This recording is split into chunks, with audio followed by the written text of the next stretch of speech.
নমস্কাৰ আপোনাৰ ঘৰত মা লক্ষ্মীৰ মূৰ্তি আছে নেকি তেনেহলে কৰক এটা কাম আপোনালোকে দেখিবলৈ পাব যে এমাহৰ ভিতৰতে ইয়াৰ সম্পূৰ্ণ ফল আপোনালোকে লাভ কৰিব পাৰিব এটাৰ পিছত আনটো সুযোগ সুবিধা আহিবলৈ ধৰিব মা লক্ষ্মী সাক্ষাৎ আহি আপোনালোকৰ ঘৰত স্থায়ীভাৱে বাস কৰিব আৰু লগতে প্ৰচুৰ পৰিমাণে ঘৰত ধন সম্পত্তি বৃদ্ধি পাবলৈ ধৰিব আহক তেনেহলে আজিৰ ভিডিঅ'টোৰ যোগেদি এই কথাখিনি আমি সম্পূৰ্ণভাৱে জানি লওঁ যদি ভিডিঅ'টো ভাল লাগে লাইক এটা কৰি আমাৰ মনোবল বঢ়াব আৰু আপোনালোকৰ বন্ধুবৰ্গৰ লগত শ্বেয়াৰ কৰি তেওঁলোককো উপকৃত কৰিব মা লক্ষ্মীৰ কৃপা পাবলৈ কেৱল পূজা কৰাটোৱেই যথেষ্ট নহয় কিছুমান নিয়ম মানি চলাটো আমাৰ পক্ষে অত্যন্ত দৰকাৰ যদিহে আপোনালোকৰ ঘৰত মা লক্ষ্মীৰ মূৰ্তি বা মা লক্ষ্মীৰ ফটো আছে তেনেহলে আপোনালোকে কিছুমান ক্ষেত্ৰত বিশেষ সাৱধানতা অৱলম্বন কৰিব লাগিব আৰু শুদ্ধ জায়গাত আপোনালোকৰ মা লক্ষ্মীৰ মূৰ্তি বা ফটো স্থাপন কৰিব লাগিব তেতিয়াহে মা লক্ষ্মীৰ সাক্ষাৎ পৰম আশীৰ্বাদ লাভ কৰিব পাৰিব আৰু লগতে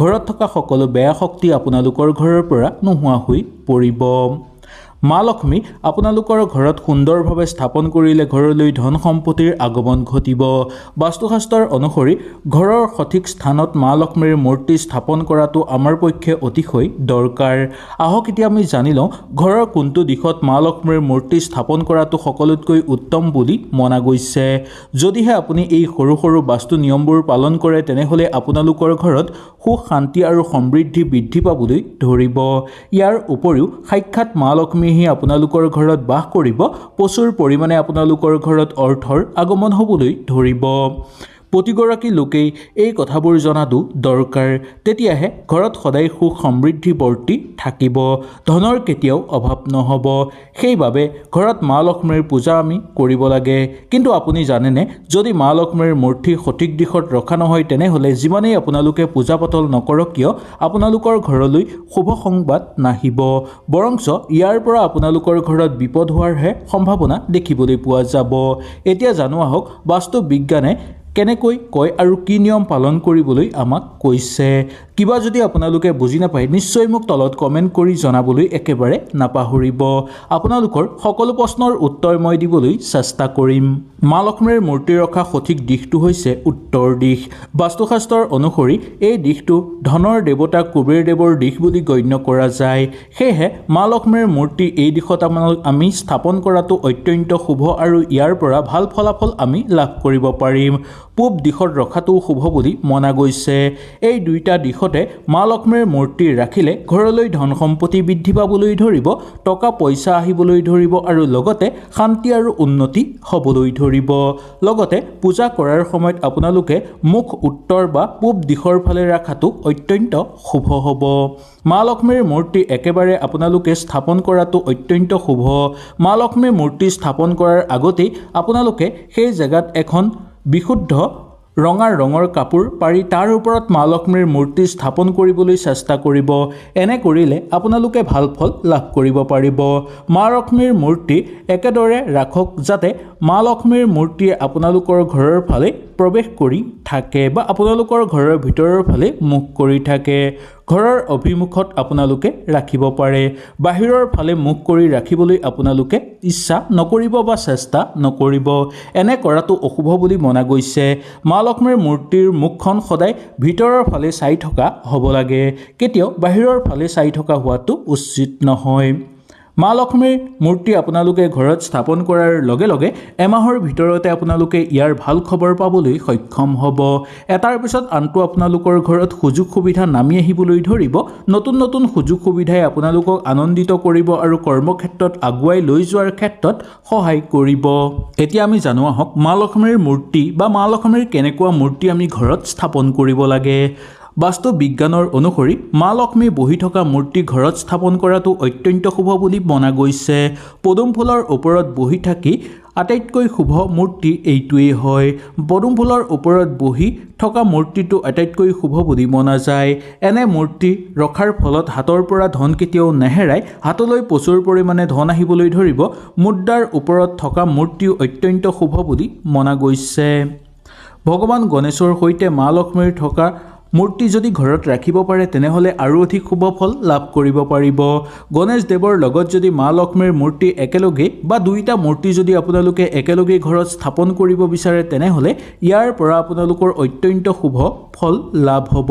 বাস্তুশাস্ত্ৰৰ মতে দক্ষিণ দিশত মা লক্ষ্মীৰ মূৰ্তি কেতিয়াও ৰাখিব নালাগে। শোৱনি কোঠাত পাকঘৰত কেতিয়াও মা লক্ষ্মীৰ মূৰ্তি ৰাখিব নালাগে।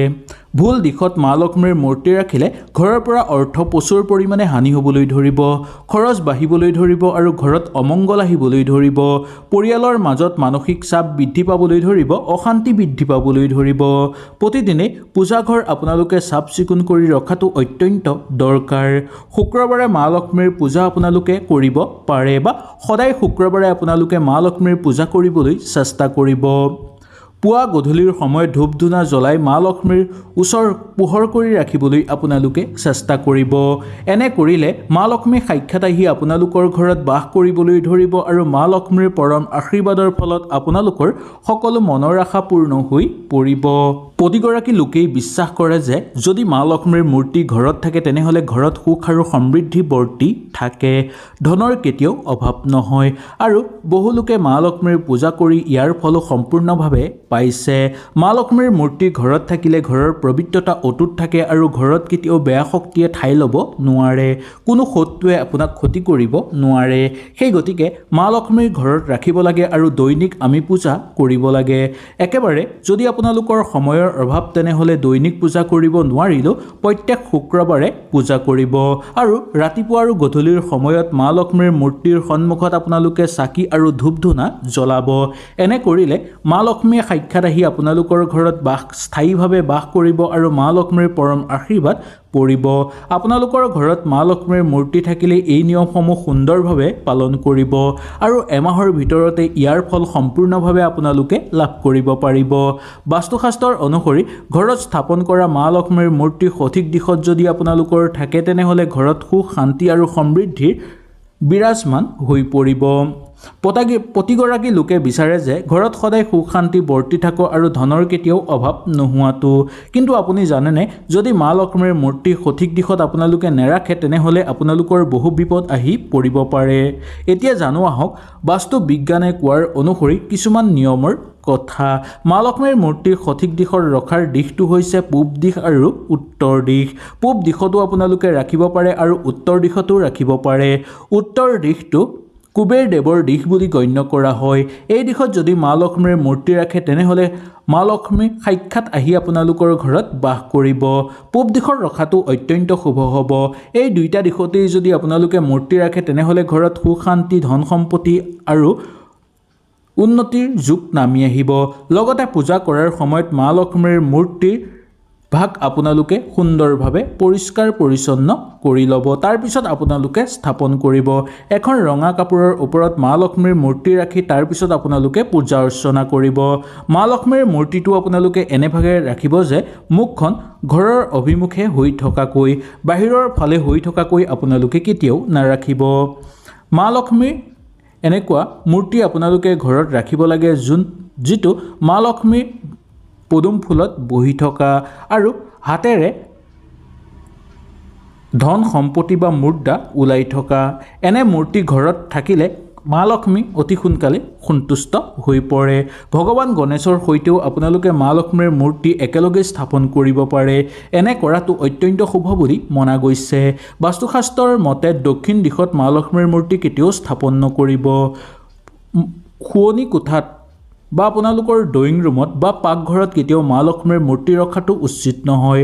ভুল দিশত মা লক্ষ্মীৰ মূৰ্তি ৰাখিলে ঘৰৰ পৰা অৰ্থ প্ৰচুৰ পৰিমাণে হানি হ'বলৈ ধৰিব আৰু ঘৰত দৰিদ্ৰতা বৃদ্ধি পাবলৈ ধৰিব। পৰিয়ালৰ মাজত সঘনাই কণ্ডল থাকিবলৈ ধৰিব আৰু অশান্তি বৃদ্ধি পাবলৈ ধৰিব। প্ৰতিদিনেই পূজাঘৰ আপোনালোকে চাফ চিকুণ কৰিব আৰু শুক্ৰবাৰৰ দিনটোত মা লক্ষ্মীৰ পূজা কৰিব। পুৱা গধূলি সদায় ধূপ ধূনা জ্বলাব আৰু গোটেই পৰিৱেশ পোহৰ কৰি ৰাখিবলৈ চেষ্টা কৰিব। এনে কৰিলে সাক্ষাৎ মা লক্ষ্মীৰ আগমন হ'ব আপোনালোকৰ ঘৰলৈ।